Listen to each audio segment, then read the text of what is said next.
So this is the monthly office hours. Once again, we have the doc in which you can place questions, sort of an open question time, as well as just raising your hand or answering in chat.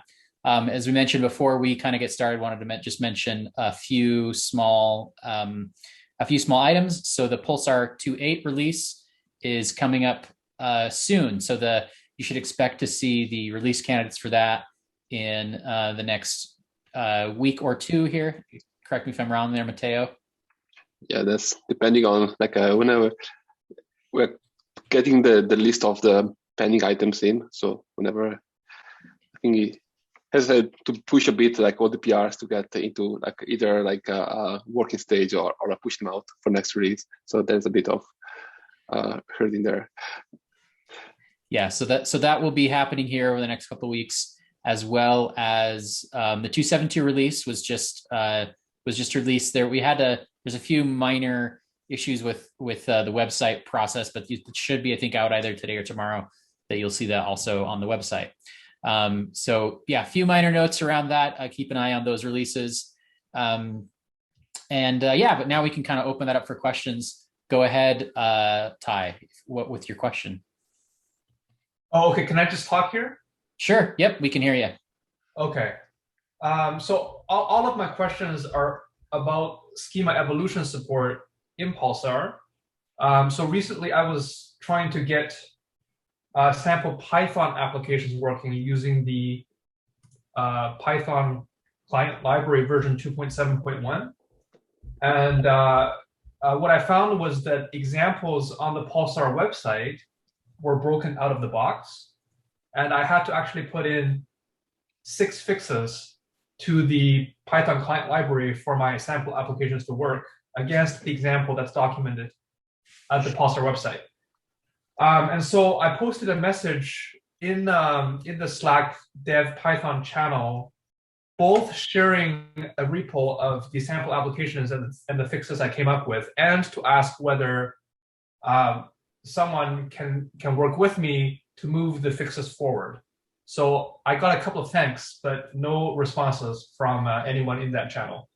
I'm wondering if there is, in your opinion, big enough of an audience in the Python community who work with schema evolution or schema validation for this to be worthwhile for someone to work with me to move the fixes forward. So I think I missed your updates a week or so back, right? I can definitely sync up with you and offline and try to review those and get this merged. So I did the initial thing a long time ago, it was a year plus or more ago that for the Python schema. There's been some fixes here and there from other people after that, but yeah, I haven't been using that for a while, so I don't really know what the current status is. But if you have any good fixes, let's get them merged. Oh, okay. And what is your name? Matteo. Oh, Matteo. Okay. Yeah, CJ did mention your name in one of the earlier conversations. Yeah. So the constraint on my part is, so my boss tells me I can spend time fixing up Pulsar code, but I cannot actually create MRs because we have to get legal approval, and legal will say no in my company. And so I can almost be a contributor. I can do as much as I can to lay out the potential fixes, but I cannot actually create MRs. Yeah, it's a red tape. Okay, no worries. Yeah, we can think something out. Okay, should I just try to talk to you in the Dev Python Slack channel, or? Yep. Yeah. Okay. Tag me there. Okay. And I'll add for some context as well, is that there's some other improvement. There's some other members of the community and whatnot who I think are interested in that. So we definitely, I think there has been some needs there to improve the schema evolution. Python is actually pretty well used as another client library, but yeah, the schema support definitely is, needs some extra TLC there. So, but I think we also have a few on our roadmap for some of our other developers to work on that. I don't have the exact timing of when that was be, but I think there's definitely already some work planned around that as well. But just right around the corner. So I think there's a lot of improvement that will happen there soon. So any other questions there, Ty? Anything else? I do have one more, but should we give everybody else a chance first, and then I'll ask the next question? Sure, that works. Feel free to raise a hand, whatnot. We'll give you a chance to speak, or also there's the document there that I haven't seen anything in the channel yet, but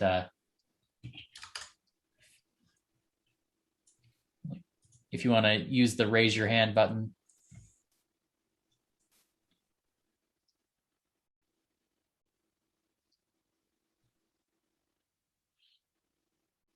All right, Ty, well, I think you should go with your next one, and then we'll give everybody else a chance to ask any questions. Okay, I think I have just one more question. So I actually got my Python applications working fairly well in terms of schema validation support.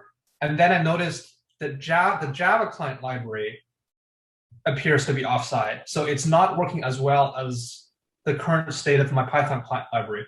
And I wonder if I can share my screen so I can show you the difference between the two. There's one thing in particular that I'm seeking a solution for, and that is the way that the Java client library seems to be converting string fields, seems to be converting them into something like avril.java.string, which is not really present in the Avril schema or through the Python client library. So now I have a compatibility issue between the Python client library and the Java client library. So is it possible in Zoom for me to share my screen so I can quickly show an example of the difference? I believe so. Do you and have if the not, share I can screen paste button? some code. It's just a few lines, so I can paste that also into the chat window. I believe so. Does the share screen button show up there? Where can I see the share screen button? You should have access, yes. Mm-hmm. I see chat, raise hand, Q&A, live transcript. Yeah, it's only panelists. Nope, can't. Sorry. Okay. Yeah. I'll just paste in some code then. Okay. Okay, so into the chat window. So in Python, if I have a string field in Avril, it gets converted to be something of type string, which is expected. For Java, it becomes this thing. So the Java schema builder creates something like that. Its type, the type is curly bracket type string, Avril Java string. So this creates an incompatible schema exception if I now try to use a Python producer against a topic whose schema has this kind of type. I see. So but this is because the other type is the same, right? It's always string.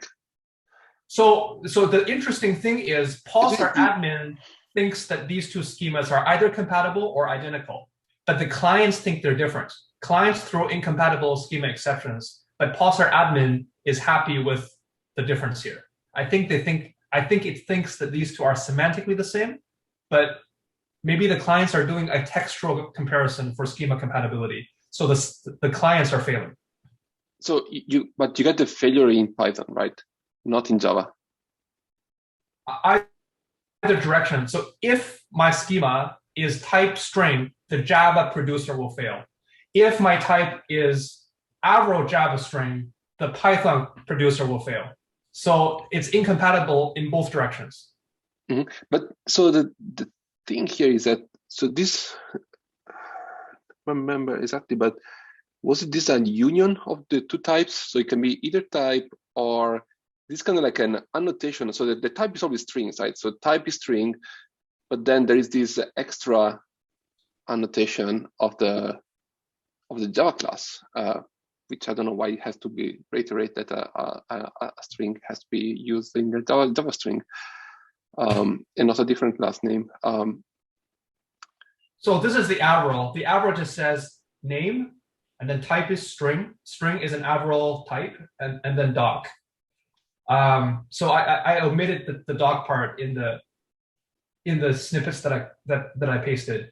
But so type is pretty simple. It's just a string. I don't really understand why it is being converted into avril.java.string. My feeling here is that it's still string, but that the Avril Java library, it is adding this extra metadata here, right?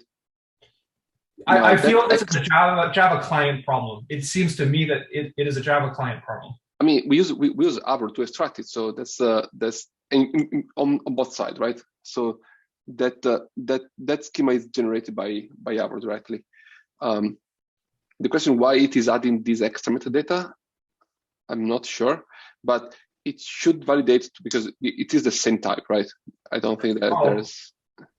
So it shouldn't fail the validation on either direction here. And the validation fails in both directions. So, and also this is the plugin that I use for the Avril to Java class conversion. I was wondering if there is a better plugin that I should be using. This is based on an example that CJ posted for a Twitter example under his GitHub repository. You're using this plugin to convert Avril into a Java class. So the Java class is auto-generated from the Avril schema. I see. And I'll just paste in the code for the Java converted auto-generated code. It's pretty simple. It looks like this. I think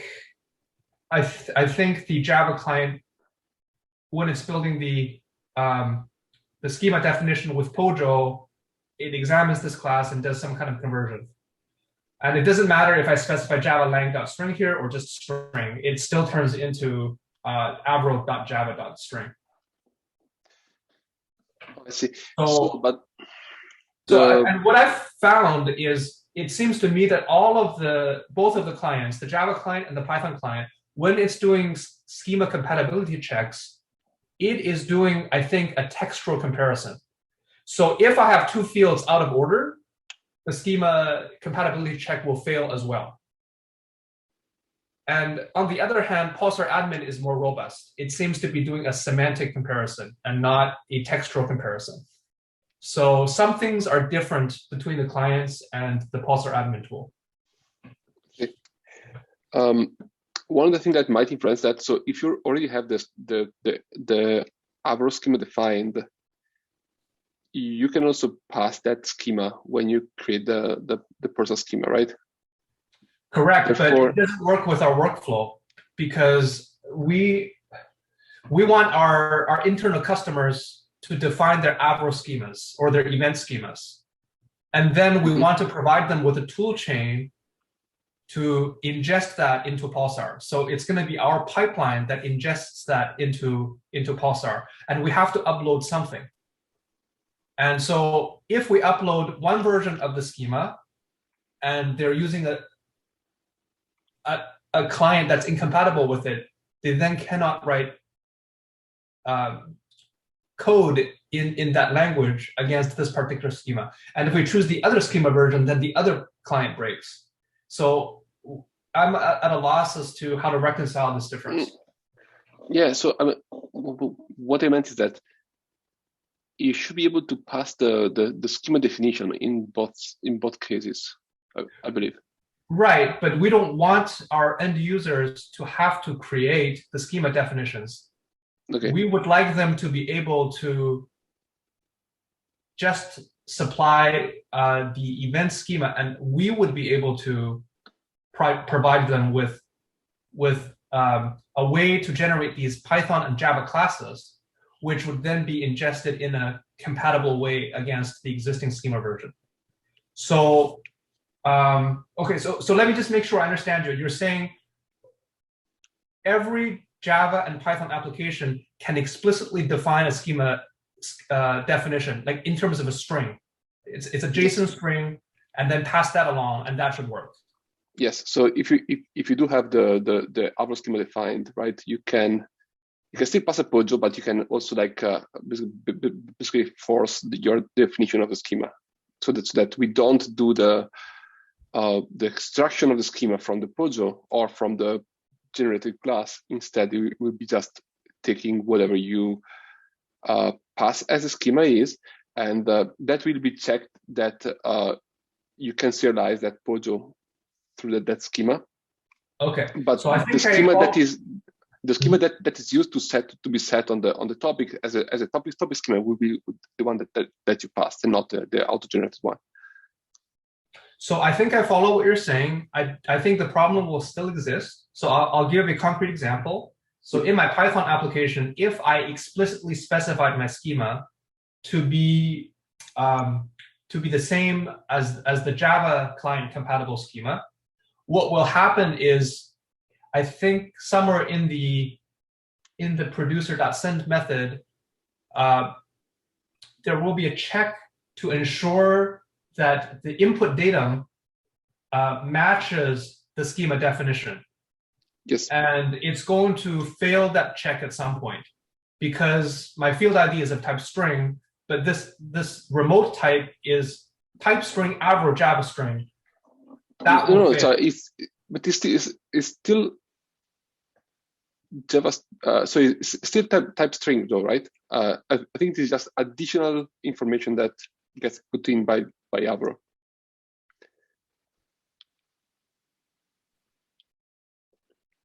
Also, can you get an example of would be helpful, like if you can create an issue and put a very simple example of the schema that you're using, and then if you can get the generated source code of the class, and sure, yeah, I can do a schema with one attribute, yeah.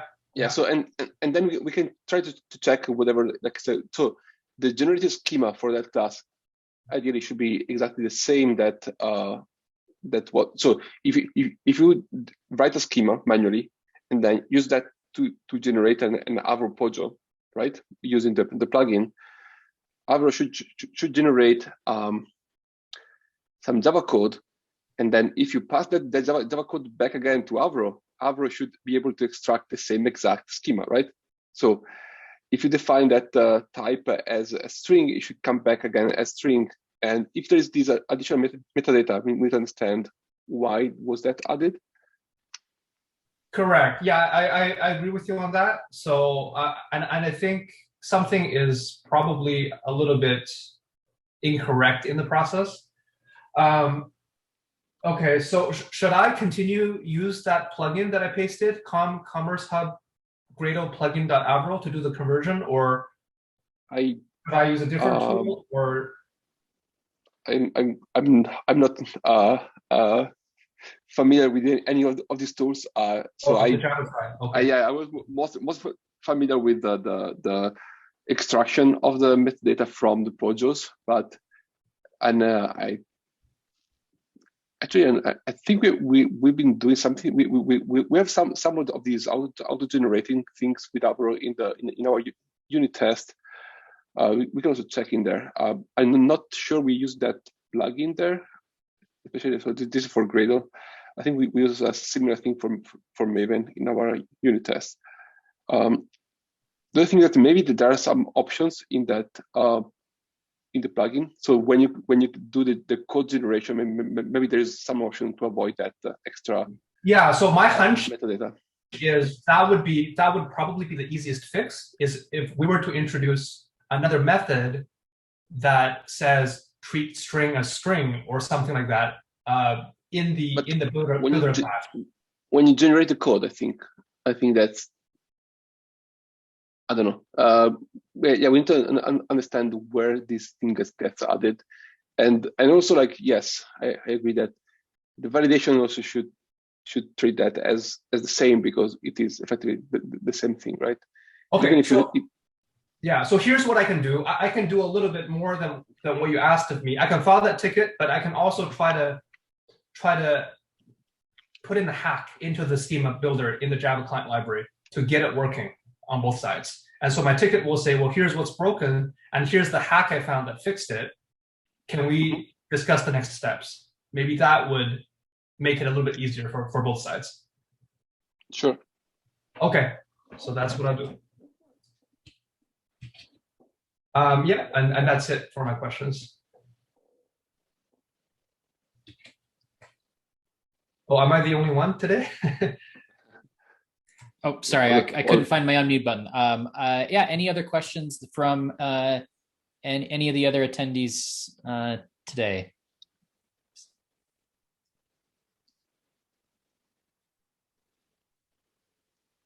Frank, I see you're unmuted, but I wasn't sure if you had a question. Oh, I'm sorry. Oh no, you're fine. I just wasn't sure. Happy to take any questions from you. Yeah, I was going to write in the chat. Is there a preferred way in GitHub for you for StreamNative first to advocate or request a bug fix or further analysis on something? I don't want to like hammer people if they're like, we've got 50 million issues or.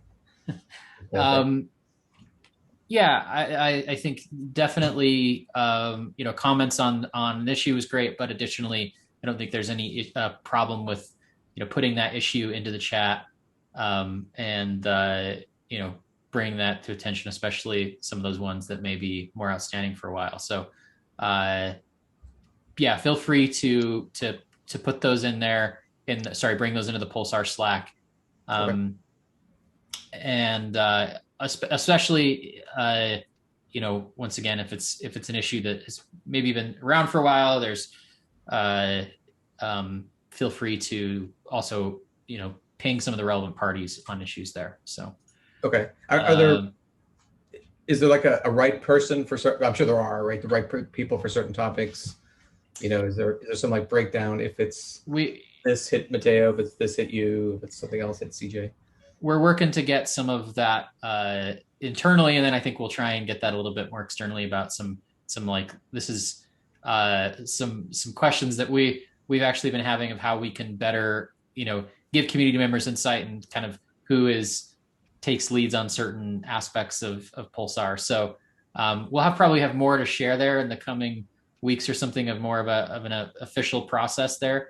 But especially if you see someone who's already mentioned on the ticket, don't worry to kind of give him a bump and give him another mention if you see someone who is already mentioned on there. So I know, Matteo, anything else that you would mention as one of the PMC members here? So I just mentioned that GitHub notification, they can be, there are a lot of notifications. So if we don't reply on GitHub mention also, that's ping on Slack is more reliable in the amount of notification. So yep, sounds good. Thank you. Always process improvements there. Good question though. And I assume, Frank, is this issue related to the I know there was one that I know there was some conversation on recently. Anything you want to mention there, or yeah, and again, we could be using things wrong. We hit an issue where it's basically GitHub issue 5510. See, the workaround was to disable auto splitting, and unfortunately, when we do that, then we can't really do load balancing. So kind of some brokers get overloaded. Okay. Yes, that one has been out for a while. I believe that, and you're running on 2.6. I don't know if there's been any changes related to that, like the 2.7 or 2.8. But yeah, we can definitely follow up more there, figure out. Go ahead. I think this should have been solved. That's my understanding. I cannot point you to the exact thing, but I see that in the past, and we've been doing lots of testing with the splitting and stuff, and this was with a concurrent thing. So I think that this should already in 2.7 shouldn't be there anymore. Okay, and definitely not in 2.8. Great, thank you. Yeah. So if you try a 2.7 release out and you actually see that that's the case, please also let us know on the issues. This is one of those things that is another improvement, is to make sure that we kind of capture all the issues that when we fix things, so they can get properly resolved. But there sometimes a fix may happen and change other things. So yeah, if you could also find anything there, please let us know. Yep. Thank you. Let's see. There was a question from Joshua here. Let me give you. I did. Yeah. Okay, go ahead. I think you can speak now there. All right. Thank you. Good to see Frank's asking a question. Hey, Frank. So I have a question regarding, so the way I've been packaged, it's custom authentication stuff. Mhm. The way I've been packaging our custom auth classes has been working fine up until I tried to utilize 2.7.1 in a build. And maybe I'm just incorrectly building this. And so what happens now, if I use 2.6.1 for like client classes to, I believe, pull in the interfaces, this is Java specifically. It works fine. I run it on standalone. The brokers pick up the authentication class, they load it, it's fine. The moment I try to update my dependencies for on the Pulsar side to 2.7.1, it instantly fails. It says it can't find the class, it can't load it, but it's in the jar, it's in the lib folder. It's in nothing else has changed except the version. And so I don't know if I'm just doing something wrong on my end now, because it's not an issue I've had until now. And so you're built. So this is the custom client authentication, correct? And this is the authentication authorization classes for the broker side. Okay. So and those so you're running those in standalone, and then when you upgraded your Pulsar standalone version to 2.7.1, they're failing to load. Is my understanding correct? Yeah. So there might be even some more stuff I should give you. So I'm running. So I have a Docker file which that pulls from the 2.7.1. The library, I then load the jar in the Docker file, which is technically built with 2.6.1. Whenever I try to build it with 2.7.1 within that Docker file, it fails to load the class for some reason. I didn't notice it at first because I didn't test it in standalone. I went to deploy it on the cluster, one of my clusters, and it immediately crashed. And then once I tried to run it in standalone, I realized it wasn't running locally. I thought it was because we have some modifications to the Helm charts in some sense that allow you to add multiple authentication classes, but it wasn't an issue with the Helm charts. It's an issue. It seemed it's some other issue that I haven't quite figured out. So you're basically you're using your from is like the Pulsar all 2.7.1, and then you're doing then you're using you're pulling in your small project for your custom auth, building the plugin, and then just layering that on top. Is that correct? Yeah. Would it help to share a screen? I don't even know if that's possible. We were just realizing that it doesn't unknowingly let that be shared. So I can literally show you the Docker file in the sense that in the chat, because it is sure. It's 5 lines. It's like absolutely nothing. Okay. And I guess my question is, so are you changing the POM of your plugin to point to 2.7.1? Yeah. So we use Gradle, but yes. Okay. So the way I can, so this is the Docker file, right? Very basic. Grabs the jar, moves it into the, oh, wait a minute, what did that? Is this? No, yeah. So moves it into the, is this doing it incorrectly?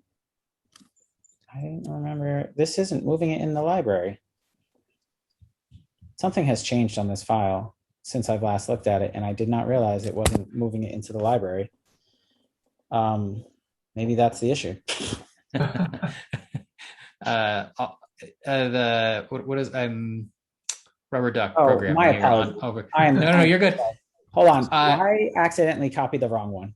Okay, I was actually going to say it didn't look like that was using the right from image. My apologies. I looking at it was weird, but okay, I am doing it. This is the actual real one. Okay, so pull that into Pulsar lib. And okay, and that's using. I also install Vim because for testing purposes. Always need Vim, right? Let's see. Yeah, that seems reasonable. I don't see any reason why that would change. The only thing there would just be if you also had the exception of the class path loading exception, as well as just validating that because that you're using the correct version, that the version you're pulling in your Java build is the same as the 271. But beyond that, that seems like that should be completely reasonable. So this is, if you don't mind, I'm just gonna literally post my dependencies. It's, oh God, that's awful looking. Sorry, that doesn't. That's okay. We can still make use of that. And actually, I think you just send that to the panelists. If you want to send it to everybody, but it doesn't really matter. Let's see. I'm trying to find. So that I have a version for Pulsar version, and that's what changes. Okay. And that's what I change in my dependencies. And this breaks. So you're setting the Pulsar version to 271. Yes. But it still builds properly? Yeah. Okay. It builds fine. I build the Docker file fine. I run it locally in a standalone, and then it fails to find the file. I've gone so far too.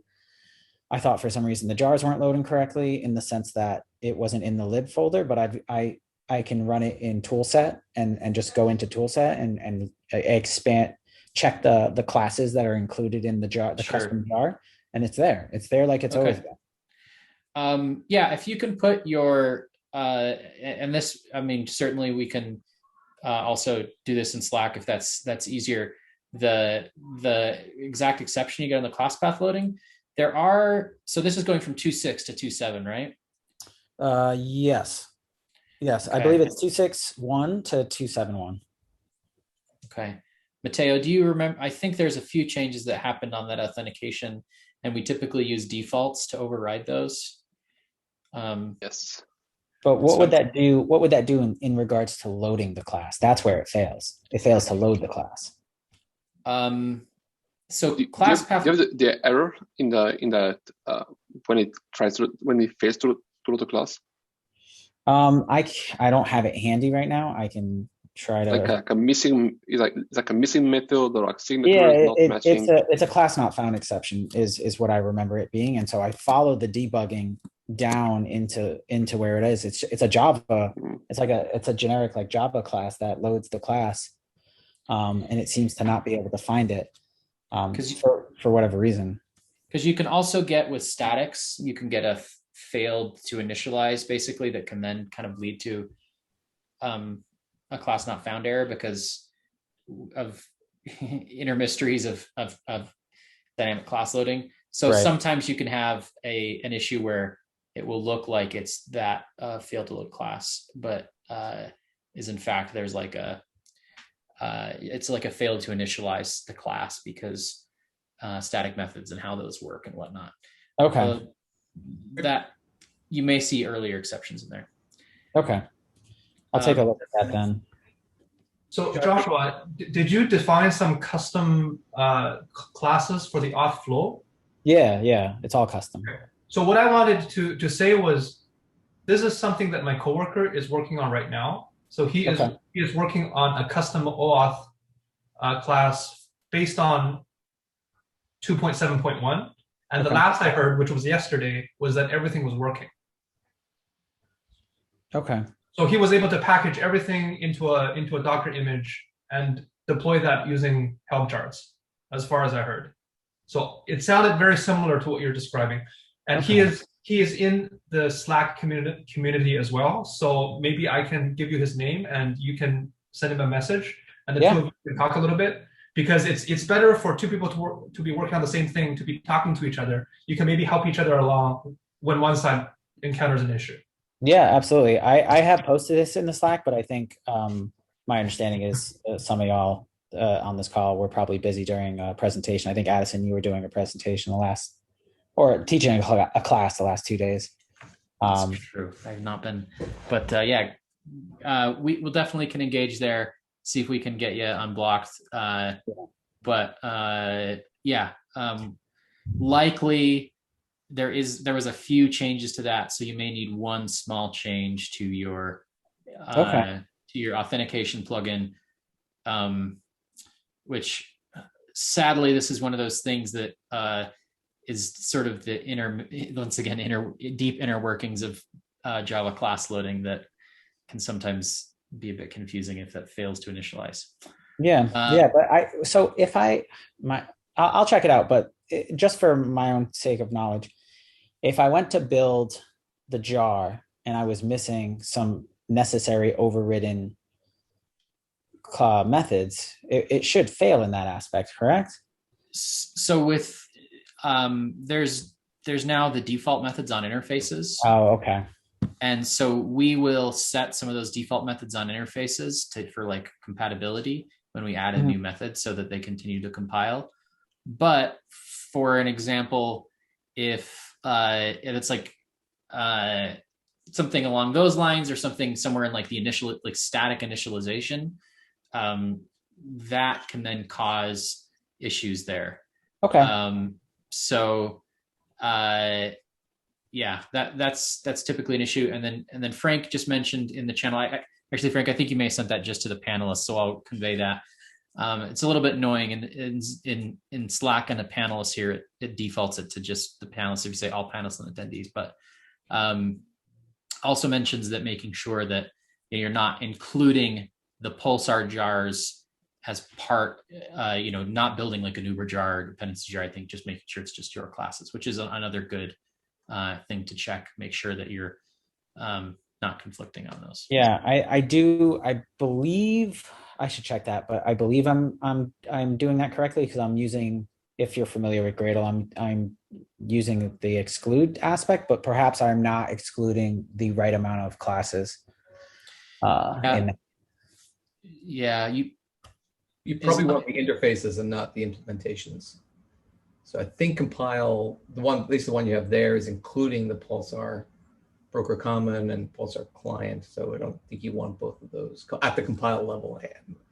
Okay, so I probably am including it then, if that's the case. Okay, I'll give that a shot. I'll rebuild the jar locally and take a look at the interface to see if I'm missing anything, and then get a more distinct error message. I have debug on, so it's very verbose, and so hopefully I'll find. Yeah, it should still just be exceptions. So yeah, I mean, should still throw exceptions for the exception that I'm thinking of here. Okay. Cool. Yeah. Ty, did you have your hand up? Was there any other questions you had, or was this just in relation to that? Just to that, I'm going to send a message to you right now, Josh, and connect you to my coworker so the two of you can talk. Thanks. Appreciate it. Yep. Awesome. Any other questions from the community today? If no one else has one, I do have another. Okay, we'll see if there's any other ones, and if not, go for it. All right, so this is in regards to the stats endpoint on the admin service. So I'm kind of confused. Sure. I even posted this in the Slack, but unfortunately Slack is blocked on my work computer. The messages in counter and the messages, I believe, out counter, they're two values that are given when you do a stats run on the admin service of any topic.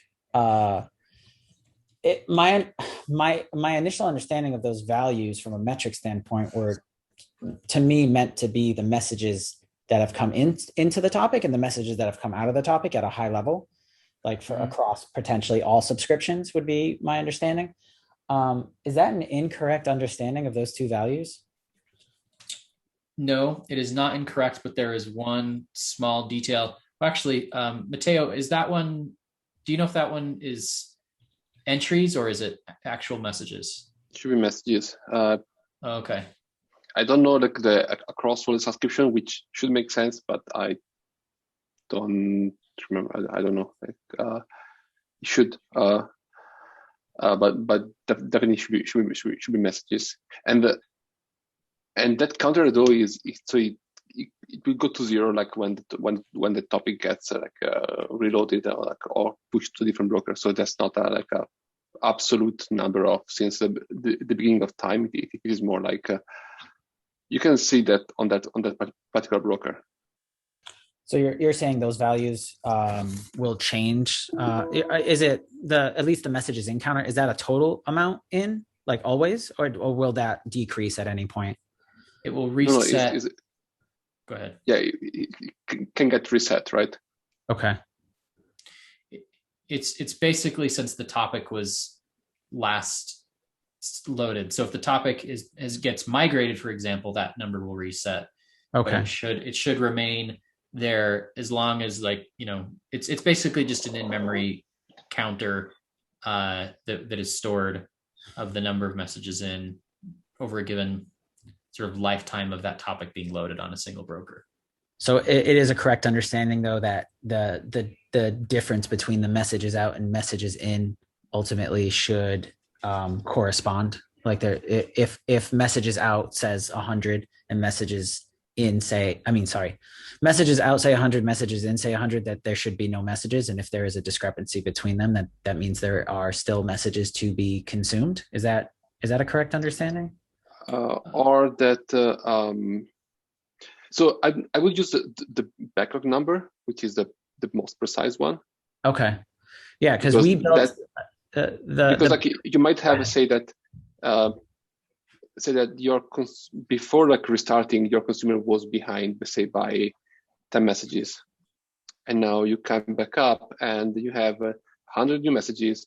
Consumer consumes 100 messages, but there were still 10 in the backlog, right? Mm-hmm. So the backlog value, the size of the backlog value, and I forget what the actual name of it is. If that says 0, that means there are no messages left to consume. Is that correct? Correct. Yes. And more than that, there are no messages left to acknowledge, right? So you will see in the backlog so that if a broker pushes a message to a consumer, that message will stay counted as backlog until it gets acknowledged. Okay. So yeah, so my team had built an API around that REST endpoint to surface some of those values, and I've seen discrepancies in the messages in, messages out aspect. And I also, in conversations with some of my clients that are using topics on our cluster, had said, oh, the backlog is probably the most accurate, but they were very hung up on the messages in counter, messages out counter. And so I was trying to get clarity on that. So is there ever, should I ever, basically what it was showing, it showed a whole bunch of messages in, but it did not show the equivalent coming out. And so they thought there were more messages to consume. And what I tried to do to figure that out was to peek at the messages on the topic from the subscriptions that existed. Thankfully, there was only one, but it said there were no messages to peek, which to me gave me the impression that there were no messages left to consume. Is that a correct understanding?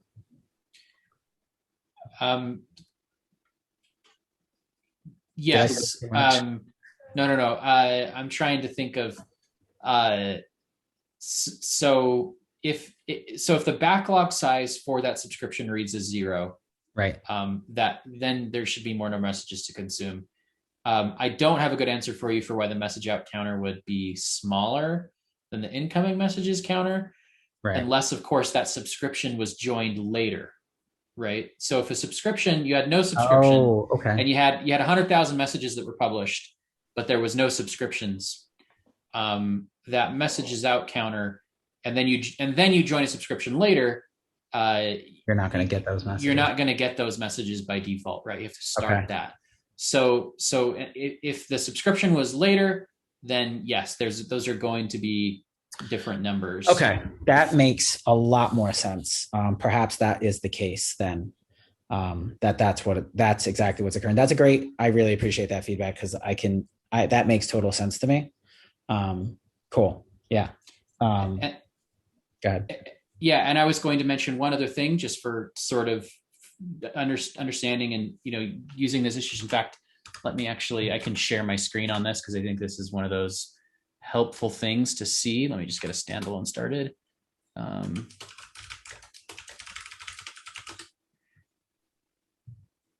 I turn that off when I'm using Zoom. So, oh, actually, I didn't this time. So I don't destroy my CPU usage. Let's see here. Let me find Zoom. Sorry, 1 second. I'm being. So go here.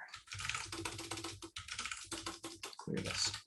So there is another command that is the stats internal. And can you guys see this okay? My shell here? Yes, I can see it. Okay. And so this, it says internal, and that is true, but it is, oh wait, maybe I have something else that's using that same port. Give me one, let me just pause my share here. But that stats internal call, while I'm speaking through this all, it has some really nice additional functionality, and one of which is actually to see the positions of the underlying cursors. And so when you do that, you get, as I mentioned there, the positions of those cursors. And that can be very informative to see exactly what's happening. If I can figure out why this is not.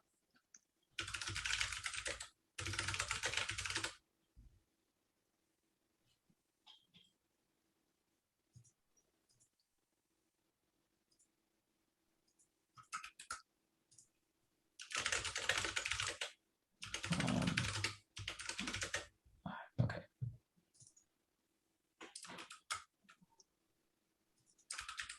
Sorry, 1 second.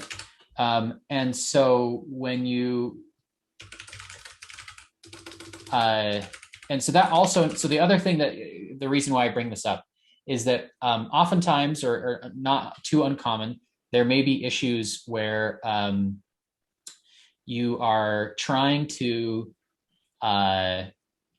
see what's happening with your subscription, but there's some individual acknowledged messages that haven't been acknowledged. So it's particularly when you're using things like a shared subscription, that's relatively common.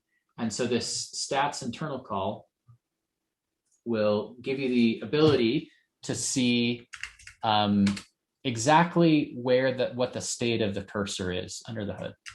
I thought I had.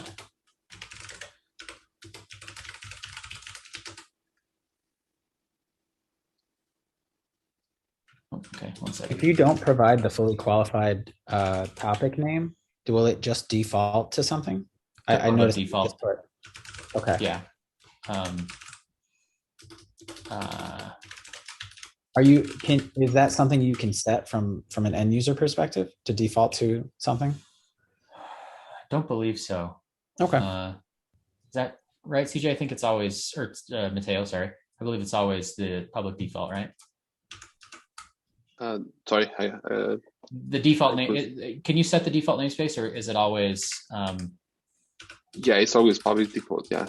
Yeah, I don't think it's tunable currently. Okay. Oh, I need to also create a subscription.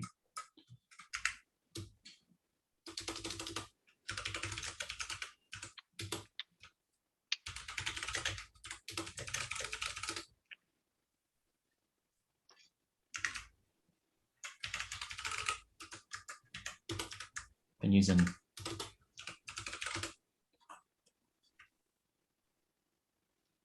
Okay, so this stats internal is going to show you a bit more detail about the underlying cursors. And there's two main numbers here that kind of come into play. One of which is what's called the mark delete position. This is sort of the point where we're like deleting messages previous to that. So that in most cases is going to be this position is sort of as far is the earliest position where you may have some unacknowledged messages, and then the read position is where you're currently getting new data from. So if these are like pretty much the same number, they'll be off by 1. This is how you can actually see that you don't have any you've acknowledged all the messages you've consumed, but then you can use the read position relative to the last confirmed entry to see how far you are behind. So this read position says that I'm on ledger 654, and I'm a few hundred messages behind or something along those lines. So this is the difference. If these are different, that means this kind of gives you an idea of how many unacknowledged messages they're still like being processed. Whereas the difference between the read position and the last confirmed entry is sort of your messages that have yet to been delivered to the client. The unacknowledged message is also tracked on the regular stats as well, right? Yes, that's also tracked there. On the stats, you can see the number of unacknowledged messages here as well. Yes, so that's one. So I mean, right now there is no consumer attached, so basically there's no like in-flight message. But correct. If you have a consumer and is consuming but not acknowledging, that number will go up, right? The unacknowledged messages, you're saying? Yes. Yeah. This will increase as you have a consumer get data. And then the other one I wanted to mention as part of this stats right here is if you're using shared subscriptions, what you're going to see is these individually deleted messages. This is how we track individual acknowledgements for like shared and key shared subscriptions. And so if you have like one consumer that, say, for example, on a shared subscription, failed to acknowledge a message, but then process additional messages, you'll see this individually deleted messages get larger and larger, and you'll have that one, the difference between the mark delete position and the read position will get bigger and bigger. So that's typically this kind of gives you an idea because that you can't see with unacknowledged messages, because unacknowledged message is just the total that's outstanding. Whereas if you may only have like one unacknowledged message, but it's really far behind in the history, then you can kind of look at those two numbers and get a bit of an idea there of where that actually is happening. In regards to the unacknowledged messages, is it the case that number increases if you consume messages and don't acknowledge, or is it the case that it increases regardless of consuming? It will. I mean, it's constantly increasing and decreasing, assuming you have caught up consumers. Okay. So you're gonna dispatch those messages, and once you get that back, once you get the acknowledgement back, it's going to decrement. Okay, that's what I'm saying. So if someone published a bunch of messages currently, right? Will that value of unacknowledged message increase already if I'm not consuming? If you have a consumer connected, but and it's receiving messages, so it's still receiving messages, but not acknowledging them, then yes, that will just kind of go up. Well, there's actually a limit on how many unacknowledged messages we will, before we stop dispatching, stop sending new messages. But until that point in time, yeah, if you just are receiving messages, never acknowledging any of them, that number will just grow up to some bound. Okay, but I have to be receiving messages, correct? Correct. There has to be an active consumer. Yeah, a consumer that is actively getting messages dispatched to it. Okay. So say for example, that consumer, it has a received queue size of 1. You would only get up to 1 unacked message there because the consumer is going to control that consumption from that perspective. Cool. Yeah, I feel like there's a lot of details in a lot of the metrics that your team provides, and unfortunately, I'm not sure if the documentation just might need more rework on the community side. Interpreting them is a bit more of understanding exactly how they go. Currently, has some sort of experiential knowledge encoded into it. But thank you for that feedback. We will continue to work on always more docs. That's the answer. Always more docs. Thanks, Ad. Okay, well, I think that's where we are at a time here. Don pushed in the chat. We do have, if you want to spend some more time with Matteo, he's doing a meetup, I think in just a week or two. Is that right, Matteo? Next week, 27th. So please register for that if you're interested. It should be a pretty interesting presentation there. yeah, but I think any last questions before we end it for today?